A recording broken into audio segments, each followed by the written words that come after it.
Assalamualaikum warahmatullahi wabarakatuh. Bismillah, mari kita lanjut lagi belajar kita, ngaji kita. Jadi intinya ngaji filsafat itu ya ngaji, kita belajar ya. Segala yang di luar itu bonus. Jadi bonus itu ada, alhamdulillah, tidak ada ya, tidak masalah.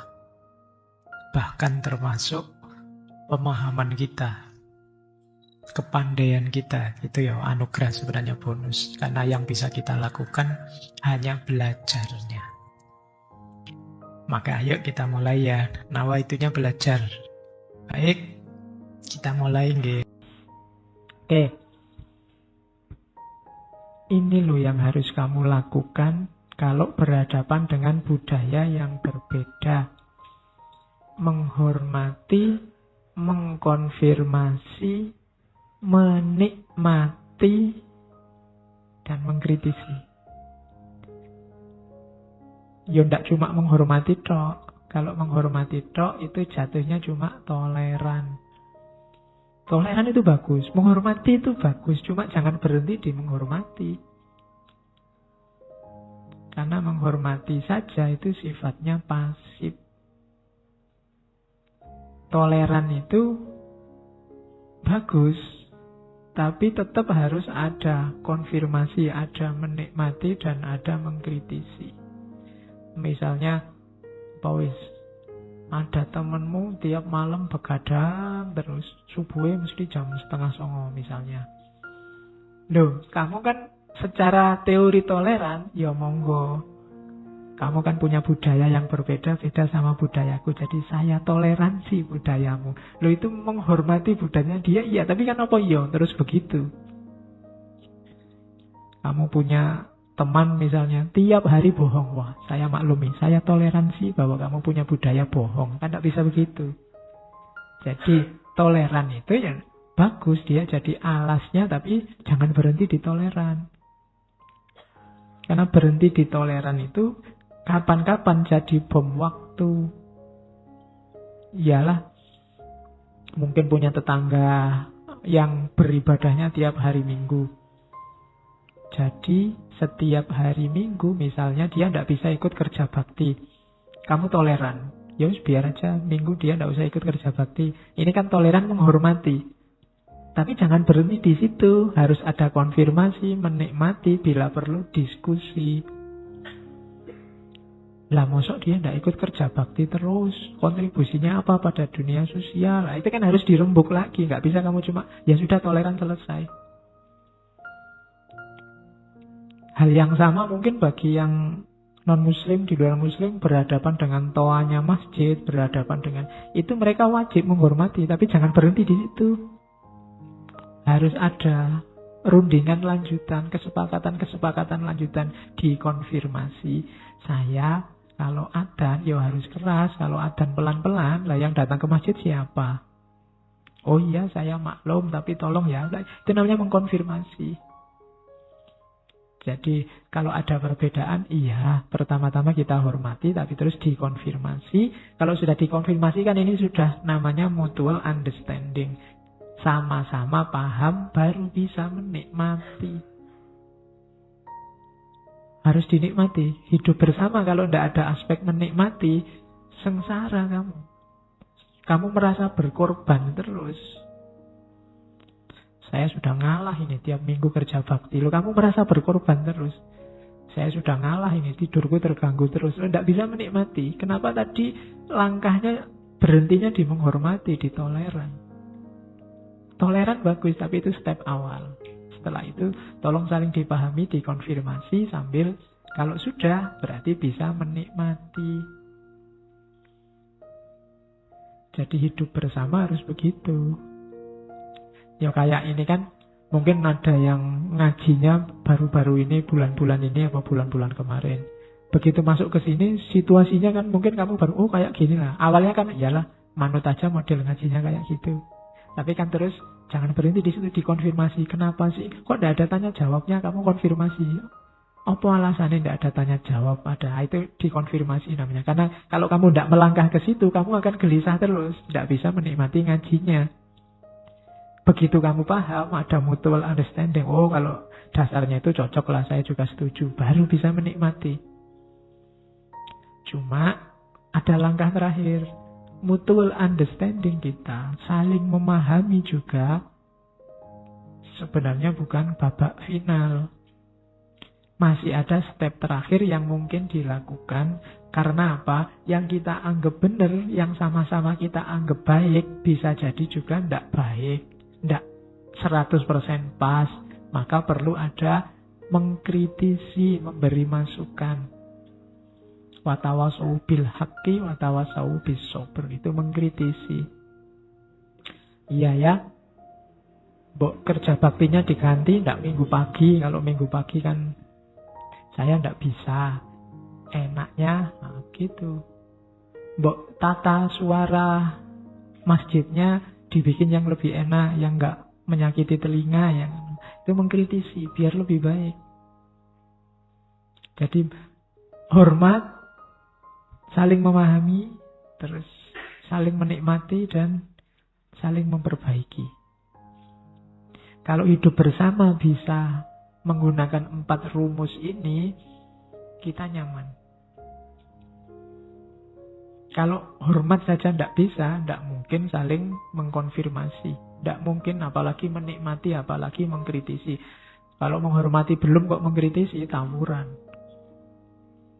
Itu yang selama ini terjadi. Jadi harus toleran, Pak. Iya, harus toleran. Cuma jangan berhenti di toleransi. Jangan berhenti di menghormati. Harus ada langkah lanjutannya. Nah, itu caranya komunikasi biar efektif. Kalau tidak, seolah-olah kita bersatu, tapi sebenarnya kita sendiri-sendiri. Kayak bahasanya Al-Quran, tahsabuhum jami'a wa qulubuhum syatta. Kelihatannya bareng, tapi sebenarnya saling lirik, saling ngancam. Hatinya sendiri-sendiri. Kalau ketemu senyum, rangkul-rangkulan, titip salam, itu sebenarnya sudah capek hidup bareng. Nah, itu tahsabuhum jami'an wa qulubuhum syatta. Hatinya tidak nyambung, terpaksa saja hidup bareng. Minimal 2 orang ya kayak tadi. Jadi suami istri bisa, cowok cewek pacaran bisa, satu kos-kosan bisa, satu kampus bisa, satu kampung bisa. Kalau rumus ini tidak jalan, kamu akan berat hidup bersama yang lain. Padahal itu tidak bisa dihindari. Kayak tadi kan, fitrahnya manusia harus berhubungan dengan yang lain. Oke, jadi ini syarat komunikasi interkultural yang efektif. Hormatilah, saling memahami, saling menyamankan, saling menikmati, dan saling memperbaiki, mengkritisi. Nah, ini rumusnya. Oke, terus untuk punya kompetensi, punya kemampuan, kayak tadi ya, sadar dan mampu. Untuk mampu biasanya ada step-stepnya. Mampu secara kultur, namanya cultural competence. Yang pertama, kamu harus ada di level cultural awareness. Kesadaran kultural. Ini penting. Banyak orang yang misalnya, Pak, saya mau ikut dialog antar agama. Misalnya, antar agama apa aja? Islam, Kristen, Hindu. Kamu mewakili apa? Islam, Pak. Kamu sudah ngerti tentang Islam? Belum, Pak. Ya ojo dialog. Ya kamu ngerti dulu agamamu, baru dialog. Lah mendialogkan apa kalau kamu tidak ngerti? Adanya perbedaan karena orang sadar siapa dirinya dan orang lain sadar siapa mereka. Terus ada perbedaan. Kalau tidak saling sadar, ya tidak bisa disebut beda. Namanya cultural awareness. Siapa aku, siapa kamu. Who am I? Dan who are you, atau who are they, atau who is he. Siapa dia. Saya sering bilang, Orang yang identitasnya jelas itu lebih enak diajak bergaul daripada orang yang tidak jelas siapa dia. Kadang-kadang ada kan teman yang ya nyuwun sewu kadang-kadang gini, Mas, NU apa Muhammadiyah, Mas? Aku sembarang, Mas. NU yora, Muhammadiyah yora. Susah nah itu. NU ya boleh, Muhammadiyah juga boleh. Itu kan susah kita bersikap. Tidak apa-apa kok kalau kamu ngomong, ya saya NU. Oh, kalau saya Muhammadiyah kan biasa aja. Bukan sesuatu yang jelek kok. Ya kayak tadi loh Pak, saya ngaji saja, yo apik. Pak, saya nonton bola saja, yo apik. Jelas. Tidak apa-apa. Ketika identitas jelas, ngaturnya kan enak. Oh sampean NU, waduh, saya kalau subuh tidak kunut ya, berarti gimana ini enaknya sholat subuh kita? Dewi-dewi bayo ben cepet. Nah, ya. Kalau jamaah lama, selak ngantuk. Itu cultural awareness, kesadaran kultural. Karena apalagi subuh ya, subuh itu kan apalagi imamnya pinter itu, wah suwi mesti. Kamu ngantuk-ngantuk tidak selesai-selesai sholatnya. Saya pernah sholat jamaah subuh, yang ngantuk imamnya. Oh, itu kesengsaraan tersendiri karena waktunya tahiyat akhir, imamnya ketiduran. Susah itu karena ditunggu lama-lama, imamnya mantep sekali, tidak salam-salam. Lama, kita sudah nunggu lama, tiba-tiba imamnya noleh, oh mohon maaf ya saya batal. Kita sudah nunggu lama, ternyata mohon maaf batal. Oke, ya. Terus, kok tiba-tiba ke sana? Jadi yang pertama harus jelas identitasmu. Cultural awareness. Saya orang Jawa loh Pak. Loh kamu harus ngerti kejawaan itu apa. Sehingga ketika bergaul dengan budaya lain, kamu bisa menempatkan diri, memposisikan diri. Kalau cultural awareness-nya tidak ada ya susah. Harusnya kamu tersinggung, kamu malah senang.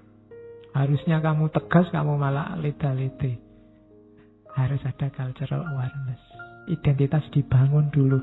Baru setelah jelas siapa dirimu, kamu pahami identitasmu.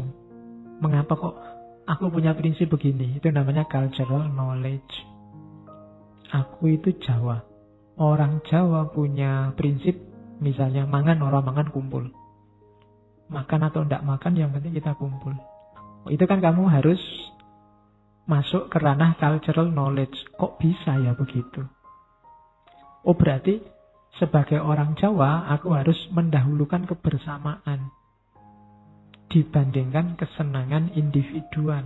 Nah, itu namanya cultural knowledge. Jadi bukan kok mangan orang mangan kumpul itu ya berarti orang Jawa itu kalau makan sukanya bareng-bareng, bukan itu.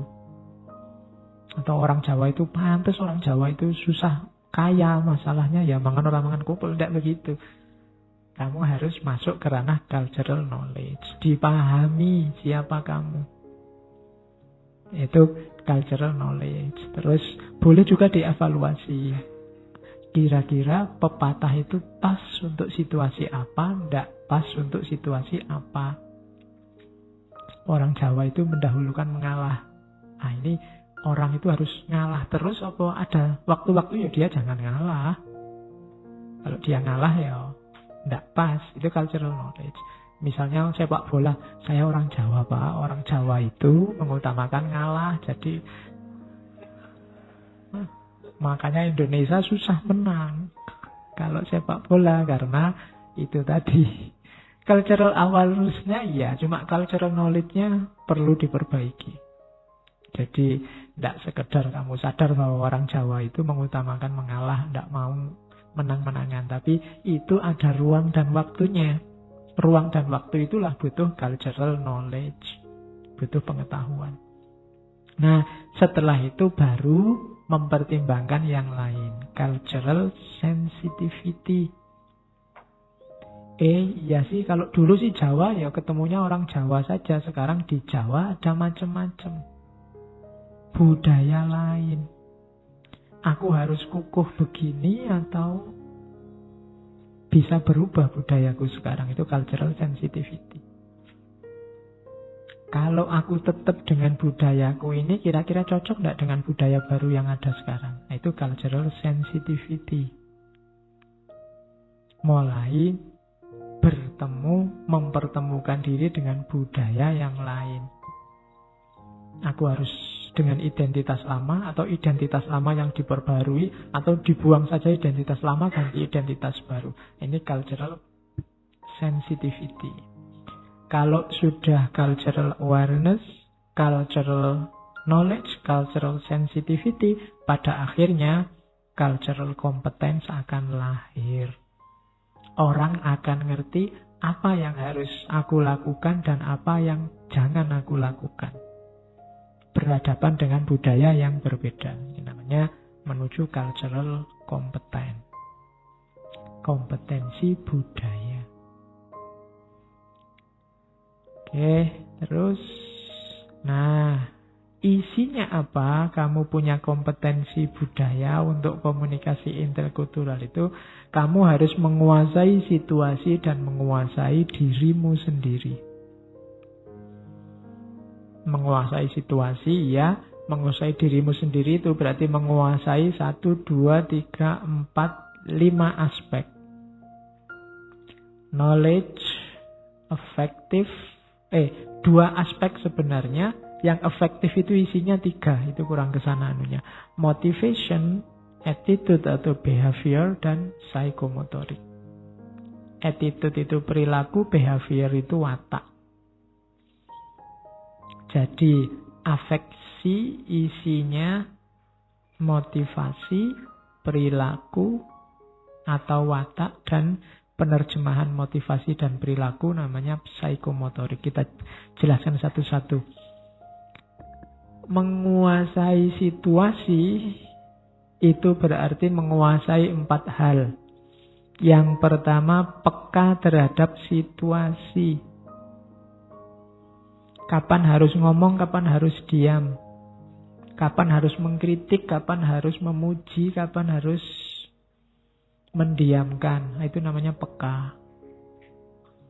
Jadi ngerti situasi. Waktunya orang senang-senang, menang, yo mungkin kritiknya nanti dulu. Biarkan senang-senang dulu, besok baru ngomong kritik. Waktunya orang sedih, ya nanti dulu, jangan dikritik dulu, biar tenang dulu hatinya baru kita kritik. Ini namanya peka situasi.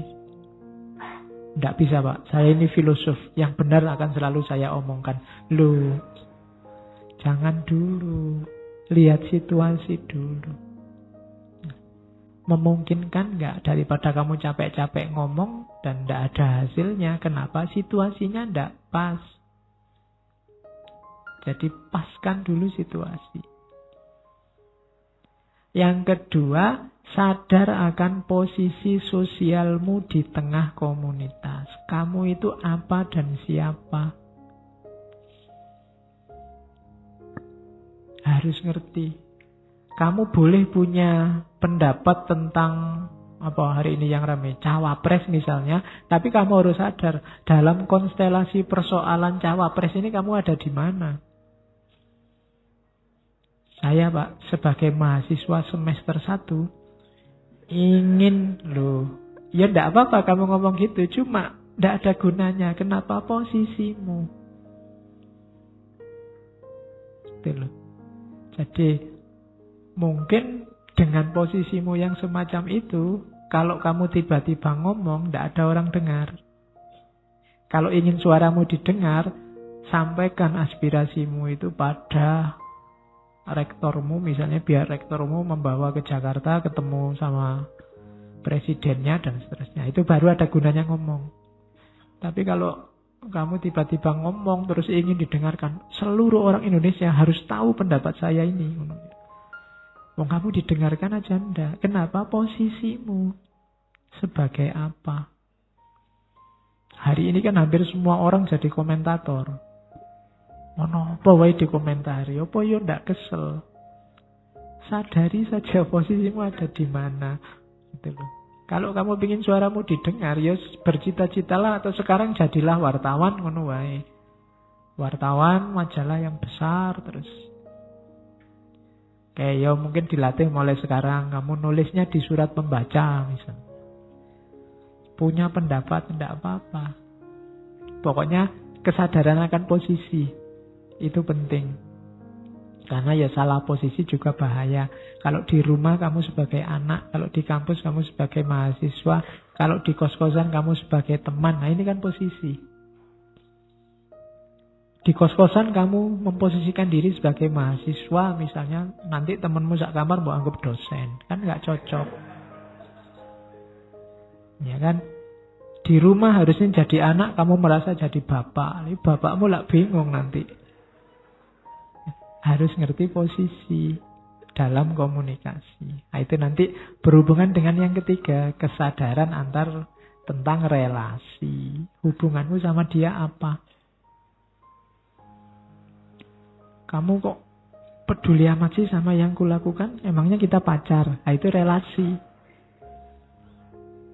Jadi harus jelas. Emangnya kamu apaku? Nah, itu kan relasi namanya. Kamu sudah capek-capek, bantu macam-macam. Ternyata jawabannya, emangnya kamu apaku?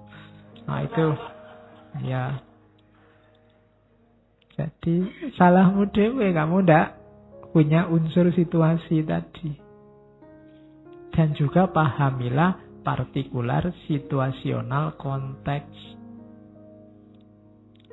Iya sih, secara posisi, secara relasi mungkin begitu. Tapi ini khusus. Harusnya di kos-kosan teman ya teman. Tapi ini khusus ketika kamu belajar tidak paham-paham. Terus tanya ke temanmu. Wah, sekarang temanmu jadi dosen. Itu namanya partikular, situasional, konteks. Ada situasi yang sangat khusus. Gitu loh. Harusnya kita cuma teman. Tapi ini ada undangan jagung. Kalau nggak bawa pasangan tidak enak. Sementara... Ya, nah, itu contohnya partikular, situasional, konteks. Ya nanti kalau sudah selesai ya yang teman kembali ke teman. Oke, atau ya kalau nggak terima ya bayar lah disewa. Pasangan wisuda sewaan misalnya, nah, itu unsur situasi namanya. Terus, nah unsur individual sekarang yang pertama knowledge. Kamu harus paham, harus punya pengetahuan, kayak tadi tentang dirimu, tentang yang lain, tentang situasinya. Kondisi masyarakat yang kamu hadapi, norma-norma yang ada di sana. Yang itu mungkin beda dengan norma-norma yang ada di sini. Kalau di luar negeri, orang nyebrang di jalan itu meskipun harus jauh, dia tetap milih penyeberangan atau yang legal. Jadi kalau di sini meskipun di sana ada penyeberangan, pokoknya kamu mau nyebrang di mana lewat aja. Itu budaya namanya. Orang barat mungkin kaget-kaget. Tapi kalau kamu di barat mungkin juga kaget-kaget, berunang. Nah, tapi itu budayanya begitu. Jadi tidak sama. Nah, harus paham situasi yang dihadapi, norma-norma dan aturannya. Harus punya knowledge. Terus motivasi. Motivasi ini ya pendorongnya. Biasanya emosinya yang pas. Nanti lahirnya niatnya. Kalau dalam agama ya motivasi lebih dekat ke niat. Motivasi mempengaruhi caramu berkomunikasi. Apa motifmu dekat-dekat sama orang itu? Itu kan berpengaruh. Ada yang, oh enggak, biar temanku banyak aja. Atau biar dia jadi pacarku aja. Atau itu nanti cara melahirkan gaya komunikasi yang berbeda. Kondisi emosi, kondisi motivasi mempengaruhi komunikasi. Ngaji ini motivasimu apa? Ngerti filsafat? Atau daripada nganggur, atau tren, atau nyari kopi, atau ya bisa begitu. Kebetulan ada yang dilirik di sini, atau macam-macam. Itu motivasi menentukan tindakan. Motivasi bisa turun Tidak kuat. Kalau motivasi tidak kuat, tindakan juga tidak serius. Sebabnya secara umum 3. Karena kamu tidak tahu. Jadi tidak termotivasi. Orang yang tidak tahu betapa pentingnya ngaji filsafat, itu motivasinya beda dengan yang tahu pentingnya ngaji filsafat. Orang yang tidak tahu enaknya nonton sepak bola langsung di lapangan, beda semangatnya nonton sepak bola dengan yang tahu. Jadi tahu menentukan motivasi. Kamu kan kadang heran, itu maunya nonton sepak bola sampai segitunya. Loh, itu seneng mereka. Kamu tidak tahu aja. Kamu tidak paham motivasinya dia. Kenapa? Karena kamu tidak tahu. Jadi motivasi itu kuncinya ya pengetahuan. Yang kedua, tidak srek, tidak cocok. Ini juga menurunkan motivasi. Tidak nyaman. Bukan passion saya, Pak, itu. Itu tidak nyaman berarti.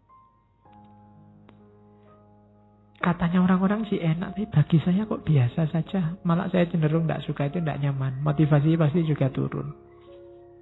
Atau karena situasi tertentu. Sedang pusing misalnya, yang semula jadi suka, bisa jadi tidak suka. Sedang marah misalnya, yang semula suka jadi tidak suka. Sedang sangat sedih atau sangat gembira, itu kan situasi tertentu. Yang semula termotivasi jadi tidak motivasi. Semangat-semangat ingin menyelesaikan studi, lihat, wah teman saya sudah wisuda sekarang malah bingung, Pak, mau ngapain lagi. Motivasimu turun. Kenapa? Ada peristiwa. Temanmu yang sudah wisuda sekarang malah mau pulang gimana, tidak pulang itu ngapain. Itu terus terjadi demotivasi. Terus harusnya kamu mau lulus, jadi sekarang ragu lagi. Tidak termotivasi. Itu unsur individual. Motivasinya harus kuat.